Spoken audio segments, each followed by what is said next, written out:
성경은 기독교 신앙에서 가장 중요한 핵심입니다. 기도도 있고 또 봉사도 있고 교제도 있는데 이 성경을 가장 중요한 핵심으로 보는 이유는 이 성경이 하나님의 뜻을 드러내는 유일한 수단이 되기 때문입니다. 예수님께서 제자들에게 세상과 빛으로 살아라 이렇게 말씀을 하신 후에 곧바로 율법과 선지자 곧 성경을 말씀하신 이유가 여기에 있습니다. 세상의 빛과 소금으로 살게 하는 힘이 바로 성경에 있기 때문입니다. 그래서 하나님은 오래전부터 이스라엘에게 하나님을 위해서 뭔가를 할 것을 요구하시기보다는 이 성경을 통해 하나님과 그의 뜻을 알기를 원하셨습니다. 하나님의 뜻을 알고 성경을 통해 하나님의 뜻을 알고 그 뜻을 행해야지만 백성들이 살고 죽는 것이 결정이 되기 때문에 뭔가를 하려 하지 말고 먼저 말씀을 통하여 하나님을 알고 행하라라는 것을 말씀하신 것입니다. 호세아 4장 6절 말씀을 제가 읽어드립니다. 내 백성이 지식이 없음으로 망하는도다. 내가 지식을 버렸으니 나도 너를 버려 내 제사장이 되지 못하게 할 것이요 내가 내 하나님의 율법을 잊었으니 나도 내 자녀들을 잊어버리리라. 하나님께서는 이스라엘이 망하는 이유를 하나님을 아는 지식이 없기 때문이라 라고 단언하고 계십니다. 하나님의 말씀인 율법을 잊으니 하나님을 아는 지식을 알 리가 없고 또 하나님을 아는 지식이 없으니 하나님의 뜻을 알지 못해서 제 마음대로 제 뜻대로 행하다가 멸망을 당한다고 하나님이 한탄을 하신 것입니다. 이렇게 하나님의 말씀에 백성들의 생사가 달려 있으니 하나님께서는 신명기 6장을 통해서 말씀을 손목에 메고 이마에 붙이고 집 문설주와 바깥 문에게까지 기록하라 라고 명령하신 것입니다. 그러니까 말씀과 잠시도 한시도 떨어져 지내지 마라라는 당부를 하신 것입니다.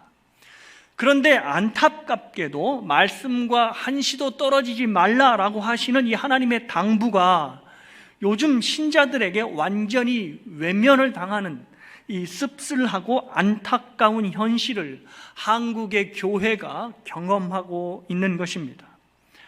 한미준이라고 하는 모임이 있습니다.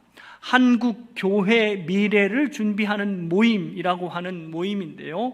이 모임에서 저술한 한국 교회 미래 리포트라고 하는 책이 있습니다. 한국 교회가 어떻게 미래를 준비할까라고 하는 모임인데 그 안에서 이제 여러 조사를 하고 자료를 덧붙인 것입니다. 여기 통계 자료에 의하면 한국 교회 성도들은 성경을 거의 읽지 않는 것으로 나타나 있습니다.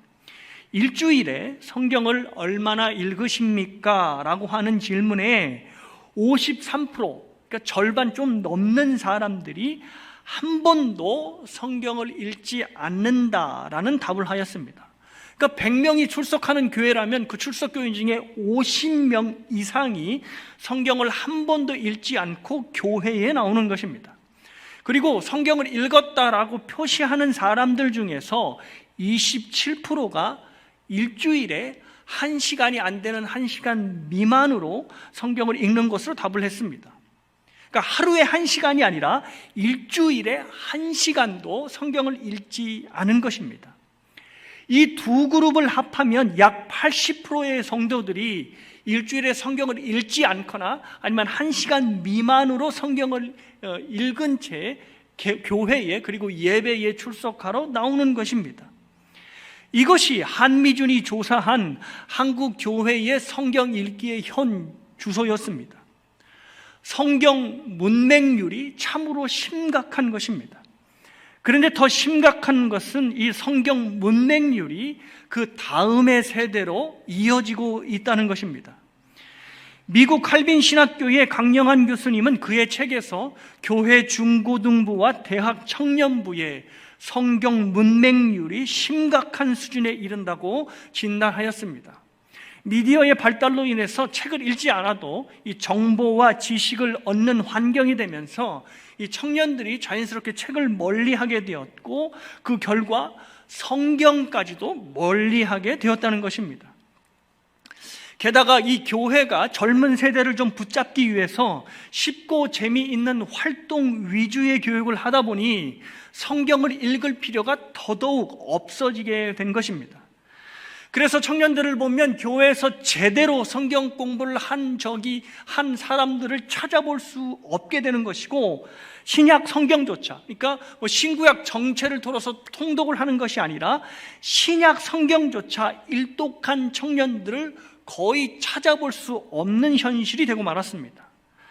그러다 보니 성경이 생명의 양식이고 절대 진리라는 믿음을 갖기 힘들게 되었고, 교회만 다닐 뿐이지 온갖 이 머릿속에 마음속에는 세속적 가치, 세상적인 가치로 물이 들어버린 상태가 되었다는 것입니다. 이민교회도 이와 크게 다르지 않다고 생각합니다. 이민 생활이 워낙 바쁜 데다가 책 읽기와는 거리가 먼 시대와 문화 속에 우리 모두가 다 함께 살고 있기 때문입니다. 하지만 언제까지 시간 탓, 세상 탓만 하며 성경을 읽지 않는 자신을 정당화할 수는 없습니다. 예수님께서는 분명히 저희에게 세상의 빛과 소금으로 살라고 하셨는데, 이 빛과 소금의 삶은 그냥 저절로 사라지는 삶이 아닙니다. 성경을 통하여 지혜와 능력을 공급받아야지만 살 수 있는 삶입니다. 그래서 오늘은 본문을 통하여 우리가 성경을 왜 읽어야 하는지, 읽어야 되는 이유를 좀 살펴보도록 하겠습니다. 두 가지를 살펴볼 텐데요. 첫 번째, 우리가 성경을 읽어야 하는 이유는 하나님의 말씀을 성취하기 위해서입니다. 예수님께서 이 땅에 오셔서 하신 일은 하나님의 말씀을 성취하시는 일이었습니다. 17절의 말씀을 보십니다. 내가 율법이나 선지자를 폐하러 온 줄로 생각하지 말라. 폐하러 온 것이 아니요 완전하게 하려 함이라. 여기서 예수님이 말씀한 율법이나 선지자라는 이 말은 구약 성경을 의미합니다. 당시는 신약 성경이 없었으니까 율법이나 선지자라는 이 말은 구약 성경, 즉 하나님의 전체의 말씀을 의미합니다. 예수님께서 하나님의 말씀을 완전케 하러 오셨다라고 하는 이 말씀은 성경이, 구약 성경이 뭔가가 좀 부족해서 예수님께서 부족한 부분을 채워서 완전케 한다는 이런 의미가 아닙니다. 완전케 한다는 헬라어 프레로어는 성취한다, 그리고 완전히 이룬다라는 의미가 있습니다. 그러니까 이 말은 예수님께서 구약의 말씀을 온전히 이루심으로 성취하신다라는 뜻으로 말씀하신 것입니다. 구약 성경 전체는 바로 예수님을 향하고 예수님을 이렇게 딱 가리키고 있습니다. 이것은 신학자들이 오랜 연구의 결과로 말하는 것이 아니라 예수님이 하신 말씀입니다. 누가복음 24장을 보면 부활하신 예수님께서 제자들에게 나타나서 성경을 풀어주시는 장면이 나오는데, 그 풀어주시면서 제자들에게 이런 말씀을 하셨습니다. 누가복음 24장 44절에서 45절입니다. 또 이르시되 내가 너희와 함께 있을 때에 너희에게 말한 바 곧 모세의 율법과 선지자의 글과 시편에 나를 가리켜 기록된 모든 것이 이루어져야 하리라 한 말이 이것이라 하시고, 이에 그들의 마음을 열어 성경을 깨닫게 하시고. 여기서 예수님께서 말씀하신 모세율법, 선지자들의 글, 그리고 시편, 이 모든 구약 성경의 전체가 나를 가리켜 기록한 모든 것이라는 말씀을 하셨습니다. 그러니까 구약 성경 전체가 바로 예수님을 딱 하고 지목하여 가리키고 있고 말하고 있다는 것입니다. 그래서 예수님께서 17절에 율법과 선지자를 완전하게 하러 오셨다, 즉 구약 성경의 말씀을 내가 성취하러 왔다라고 하는 말씀을 하시고, 공생애 동안 내내를 구약의 예언된 말씀을 따라서만 행동을 하셨습니다. 예수님께서 자기의 뜻대로 어떤 임의대로 막 움직이시는 게 아니고, 예수님의 행동 하나하나가 구약의 예언된 말씀을 성취하도록 움직이셨고 행동하셨다는 것입니다.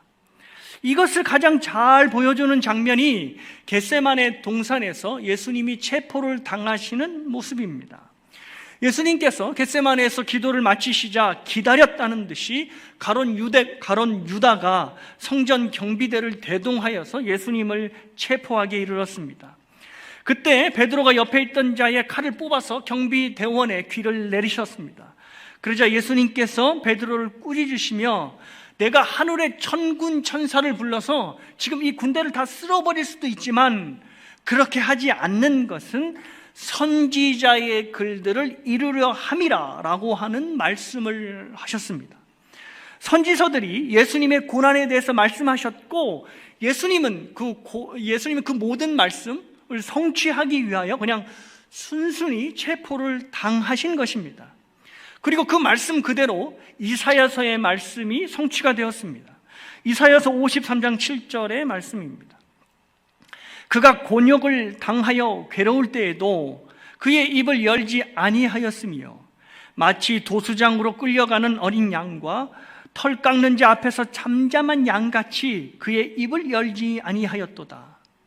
이사야의 말씀 그대로 예수님은 체포를 당하시면서 도수장으로 끌려가는 어린 양처럼 그리고 털 깎는 자 앞에서 양처럼 잠잠히 침묵을 지키셨습니다. 빌라도에게 숱한 반론의 기회가 있었고 또 빌라도가 변론을 하라고 요구하는데도 침묵으로 일관하셨던 이유가 이 이사야의 말씀을 성취하기 위해서였습니다. 이렇듯 예수님께서는 이 땅에서 하나님의 말씀을 온전히 이루어 가심으로 성취를 하셨습니다. 그래서 하나님의 말씀 중 그 어떤 것 하나도 버리는 것 없이 없어지지 않고 성취될 수 있었던 것입니다. 근데 여기서 이제 우리가 주목해야 할 것은 하나님의 말씀을 성취하는 예수님의 이 삶이 우리에게도 동일하게 적용된다는 사실입니다. 성취되어야 할 하나님의 말씀이 예수님만이 아니라 우리에게도 역시 주어졌기 때문입니다. 저와 여러분도 하나님의 말씀을 읽고 그 말씀대로 살아갈 때 우리를 통하여 하나님의 말씀이 성취가 되는 것입니다. 그러니까 예수님이 구약의 말씀을 성취하셨던 것처럼 우리도 역시 그 말씀을 성취해 나가는 것입니다. 우리에게 주신 여러 약속들이 있지만 지난 본문이었던 마태복음 5장 16절의 말씀을 한번 적용해 보겠습니다. 이같이 너희의 빛이 사람 앞에 비추게 하여 그들로 너희 착한 행실을 보고 하늘에 계신 너희 아버지께 영광을 돌리게 하라.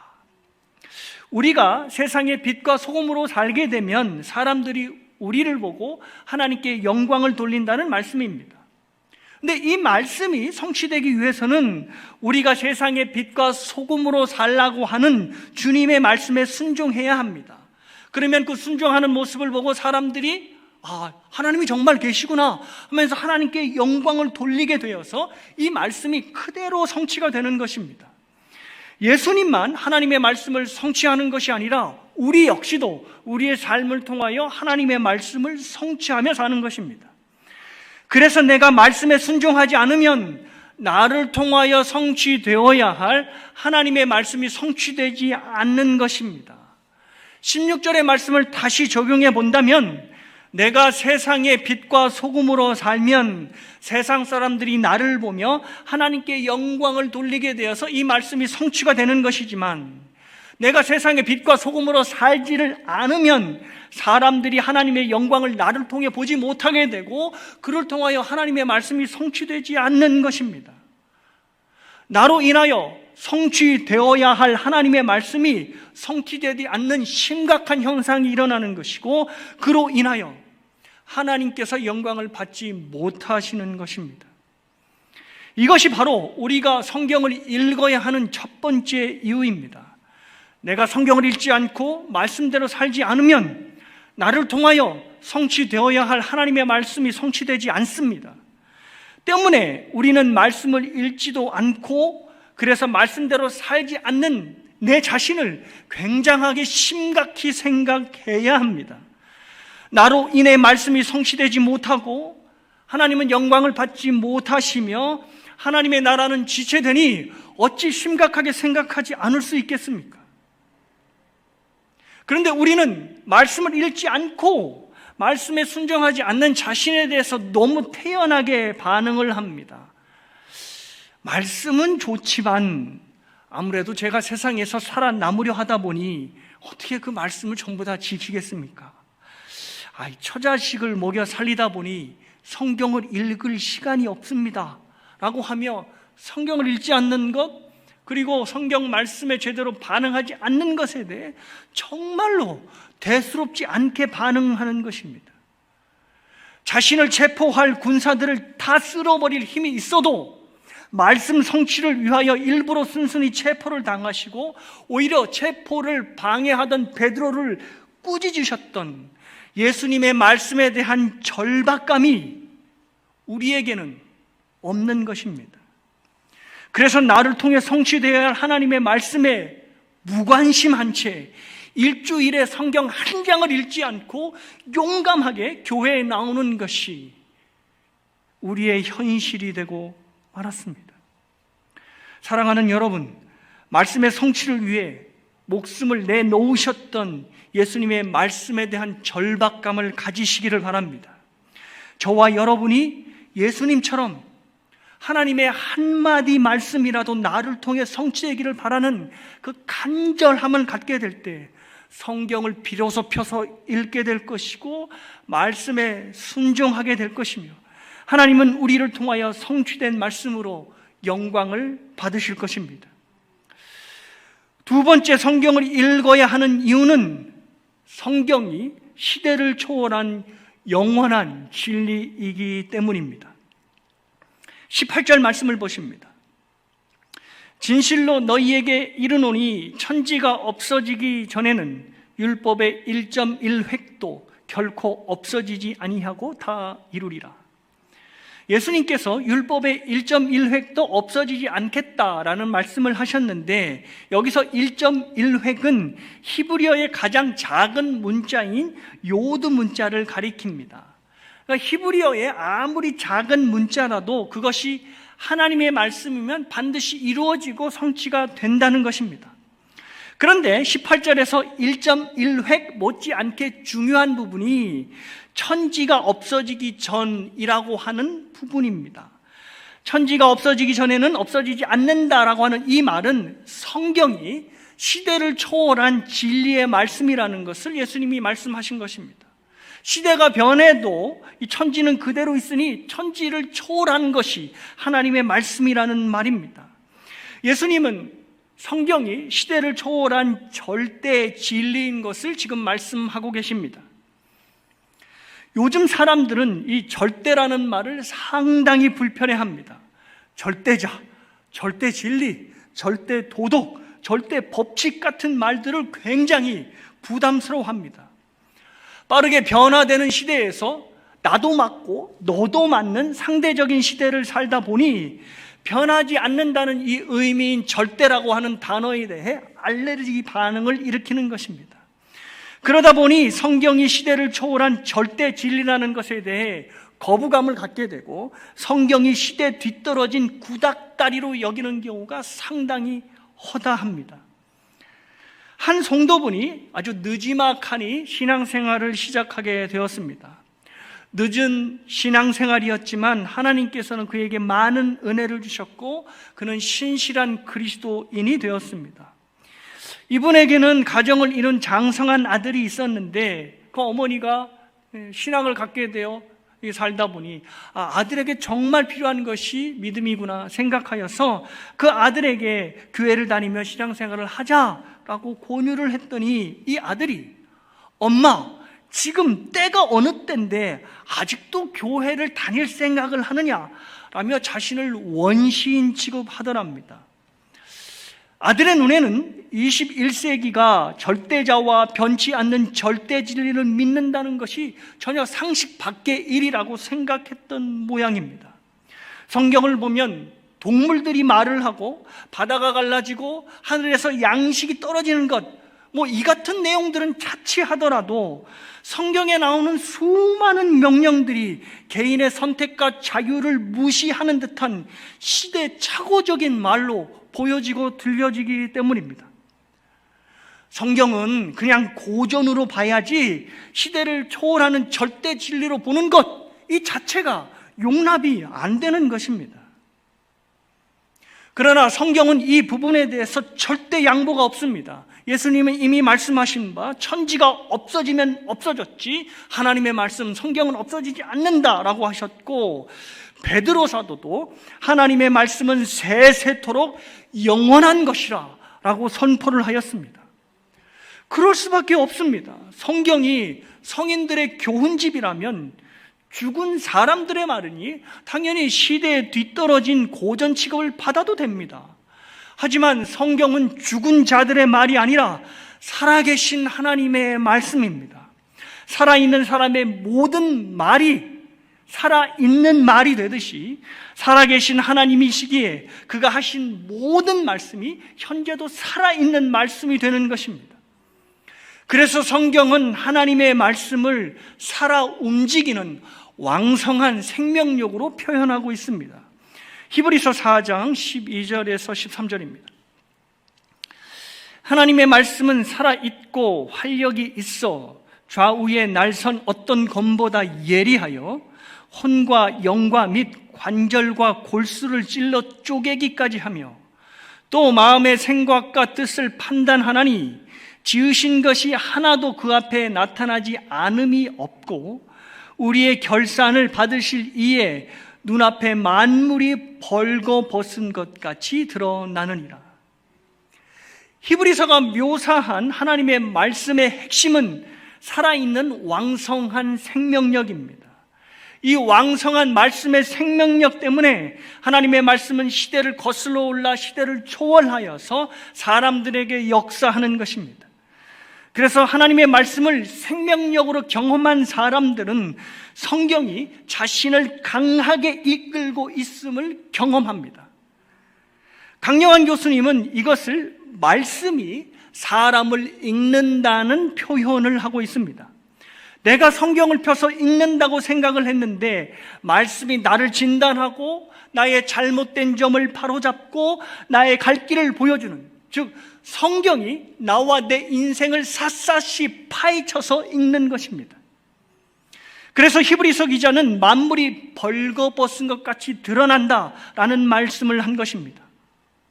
왕성한 생명력을 가진 하나님의 말씀이 나와 내 인생을 완전히 발가벗겨놓고 내가 방어할 수 없는 지점까지 나를 몰아세우는 것입니다. 그래서 하나님의 이 말씀의 생명력을 경험하게 되면 나의 아집이 무너지는 회개가 나타나는 것이며 하나님께 돌아가는 회심의 역사가 일어나는 것입니다. 한 분을 예로 말씀을 드리겠습니다. 제가 금요 예배 때 언제 소개시켜 드린 적이 있는데요, 로자리아 버터필드라고 하는 분입니다. 이분은 회심하기 전에 뉴욕 시라큐스 대학의 영문학 여성화 교수였고 또 여성 운동을 펼쳤던 사회운동가이자 레즈비언이었습니다.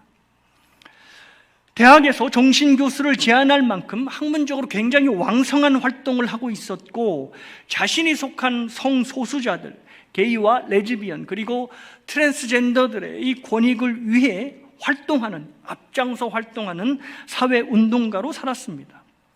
그러니 당연히 교회와 대립할 수밖에 없었고 자신들의 공공의 적인 기독교를 공공에 빠뜨리고자 이 교회와 이 기독교를 비판하는 칼럼을 지역신문에 게재하게 되었습니다.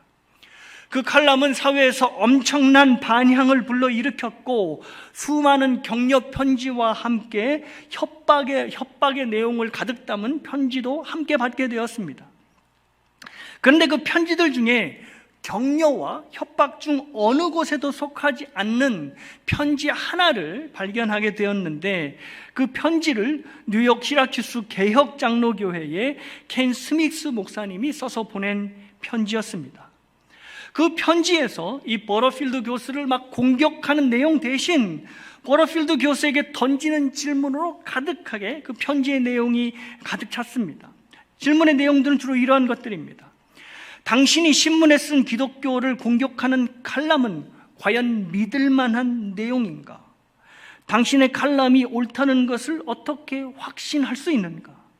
당신은 하나님이라고 하는 존재를 믿고 그런 비판을 하는 것인가?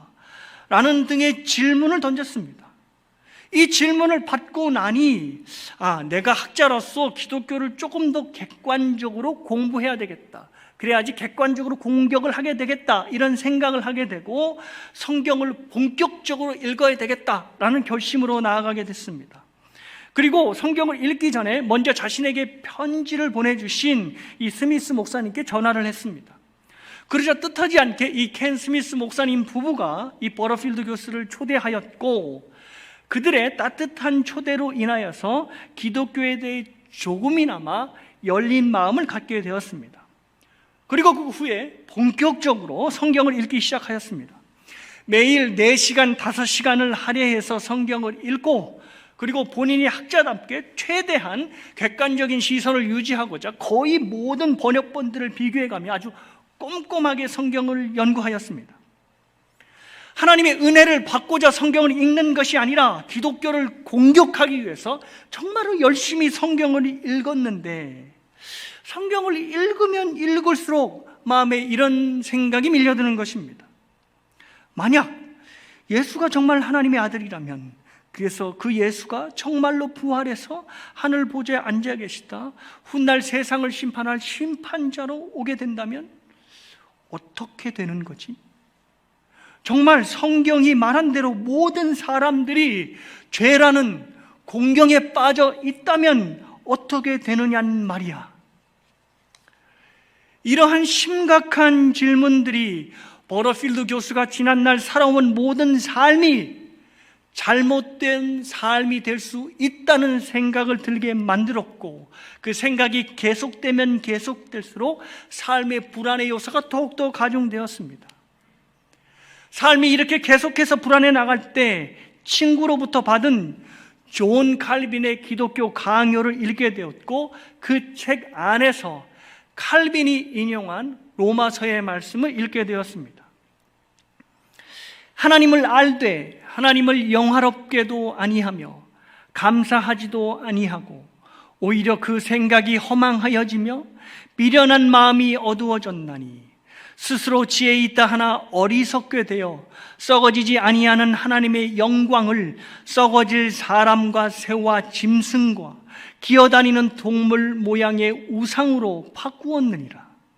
그러므로 하나님께서 그들의 마음의 정욕대로 더러움에 내버려 두사 그들의 몸을 서로 욕되게 하게 하셨으니, 이는 그들이 하나님의 진리를 거짓 것으로 바꾸어 피조물을 조물주보다 더 경배하고 섬김이라.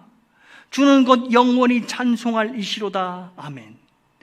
이 때문에 하나님께서 그들을 부끄러운 욕심에 내버려 두셨으니 곧 그들의 여자들도 순리대로 쓸 것을 바꾸어 영리로 쓰며, 그와 같이 남자들도 순리대로 여자 쓰기를 버리고 서로 향하여 음욕이 부릴 듯하며, 남자가 남자와 더불어 부끄러운 일을 행하여 그들의 그릇됨에 상당한 보응을 그들 자신이 받았느니라.